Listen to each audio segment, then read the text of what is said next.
Di tanah Syam yang dilanda perang dan perebutan kekuasaan, seorang bayi bernama Abdurrahman lahir pada tahun 731 Masehi. Ia adalah cucu khalifah ke-10 Bani Umayyah, Hisyam bin Abdul Malik. Lahir dalam lingkungan istana yang penuh kemewahan, Abdurrahman tumbuh sebagai seorang pemuda cerdas dan terampil dalam peperangan. Namun, kebahagiaan hidupnya terguncang ketika Revolusi Abbasiyah meletus pada tahun 750 Masehi. Keluarga Umayyah dibantai habis-habisan oleh pasukan Abbasiyah di bawah komando Abu Abbas As-Saffah.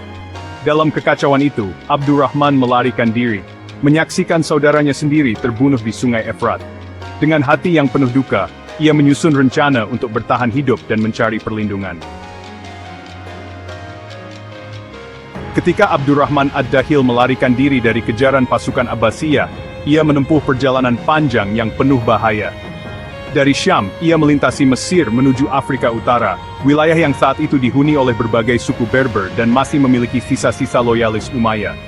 Namun, perjalanan ini bukan sekadar pelarian, melainkan juga masa penuh penderitaan, perenungan dan perencanaan, yang kelak membentuk dirinya sebagai seorang pemimpin besar.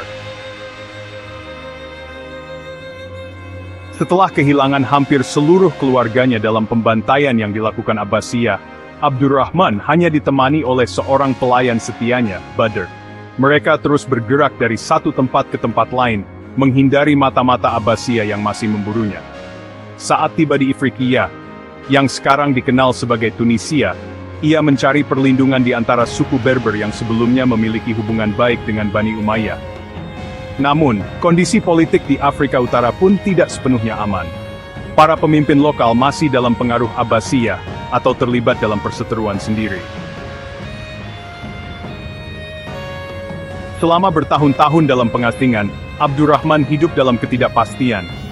Ia berpindah dari satu suku ke suku lainnya, membangun hubungan dan meyakinkan mereka bahwa dirinya adalah pewaris sah kekuasaan yang telah dirampas. Di tengah perjalanan ini, ia mengalami berbagai kesulitan, termasuk dikhianati oleh beberapa pemimpin suku yang awalnya memberinya perlindungan, tetapi kemudian menyerahkannya kepada Abbasiyah demi hadiah besar. Namun, dengan kecerdikannya, ia berhasil meloloskan diri, dan terus mencari tempat yang lebih aman. Puncak dari perjalanannya di Afrika terjadi ketika ia mencapai wilayah Maroko, di mana ia akhirnya menemukan pendukung setia dari kalangan Berber, yang masih memiliki rasa hormat kepada dinasti Umayyah. Disinilah ia mulai merancang langkah besar berikutnya. Ia mendengar bahwa Al-Andalus, wilayah Islam di semenanjung Iberia, sedang berada dalam kekacauan akibat perpecahan di antara para penguasanya. Ini adalah kesempatan yang ditunggunya, sebuah negeri yang masih memiliki banyak pendukung Umayyah tetapi tanpa pemimpin yang kuat. Dengan dukungan para loyalis yang berhasil ia kumpulkan selama perjalanannya di Afrika, serta bantuan dari para Berber yang bersedia berjuang bersamanya, Abdurrahman memutuskan untuk menyeberangi Laut Tengah menuju Spanyol pada tahun 755 Masehi. Keputusannya ini bukan hanya sekadar upaya untuk menyelamatkan diri, tetapi juga langkah berani untuk merebut kembali kejayaan keluarganya. Afrika bukan sekadar tempat persinggahannya, tetapi tempat di mana ia mengasah ketajaman politiknya, memahami seni bertahan hidup, dan membentuk aliansi yang kelak membantunya membangun salah satu kerajaan Islam paling gemilang di Eropa. Pada tahun 755 Masehi, Abdurrahman mendarat di pantai selatan Spanyol, dan mulai menggalang kekuatan dari para loyalis Umayyah dan suku-suku Berber yang tidak puas dengan pemerintahan Abbasiyah. Ketika Abdurrahman Ad-Dakhil tiba di Al-Andalus pada tahun 755 Masehi, ia membawa serta pengalaman bertahun-tahun dalam pelarian dan perjuangan.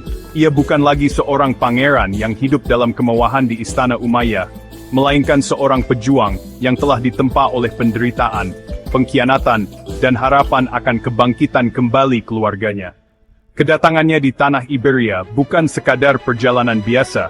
Ia datang sebagai seorang yang berniat merebut kembali kejayaan yang dirampas darinya.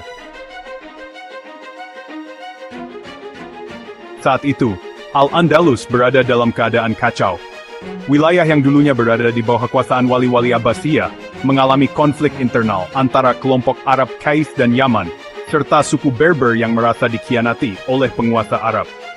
Wali Abbasiyah, Yusuf Al-Fihri yang memerintah Cordoba, tidak memiliki kontrol penuh atas seluruh wilayah.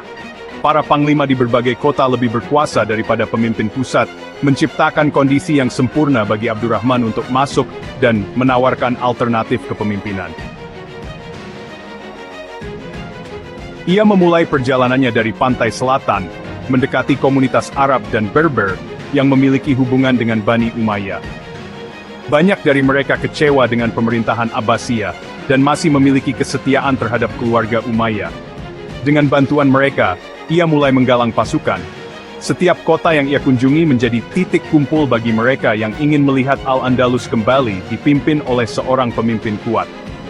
Pada tahun 756 Masehi, dengan pasukan yang cukup kuat, Abdurrahman bergerak menuju Cordoba untuk menghadapi Yusuf Al-Fihri. Pertempuran besar pun terjadi di dekat sungai Guadalquivir. Yusuf, yang awalnya meremehkan Abdurrahman sebagai pelarian tanpa kekuatan, terkejut melihat ketangguhan pasukan Umayyah yang dipimpin oleh seorang pemimpin berpengalaman dalam perang dan politik.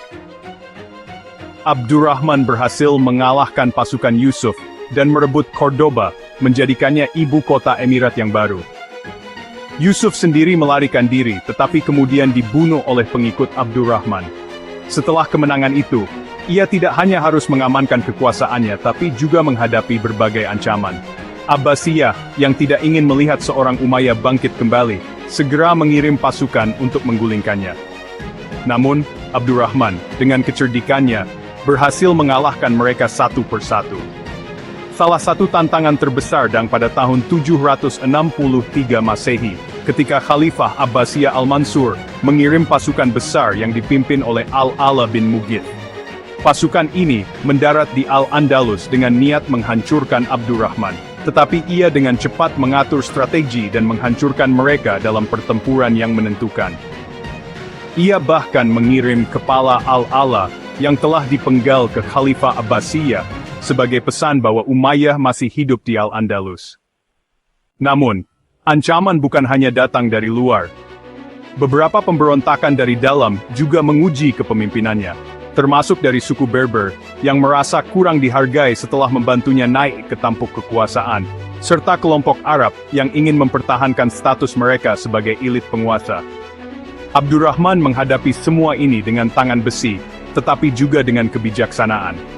Ia menyeimbangkan kekuatan antara tiga kekuatan, yakni Arab, Berber, dan Iberian, memastikan bahwa mereka semua memiliki peran dalam pemerintahan. Di bawah kepemimpinannya, Cordoba berkembang menjadi pusat politik dan budaya Islam di Eropa. Hingga akhir hayatnya, pada tahun 788 Masehi, Abdurrahman tidak pernah menganggap dirinya sebagai khalifah. Ia tetap menggunakan gelar emir. Mungkin karena ia menyadari bahwa klaim terhadap kekhalifahan akan memicu perang yang lebih besar dengan Abbasiyah. Namun, ia telah berhasil mendirikan dinasti yang bertahan selama berabad-abad, dan menjadikan Al-Andalus sebagai salah satu wilayah Islam paling maju di dunia. Ia adalah pendatang yang diusir dari tanah kelahirannya, tetapi ia membangun kerajaan baru yang lebih megah dan bertahan lebih lama dari yang ia tinggalkan.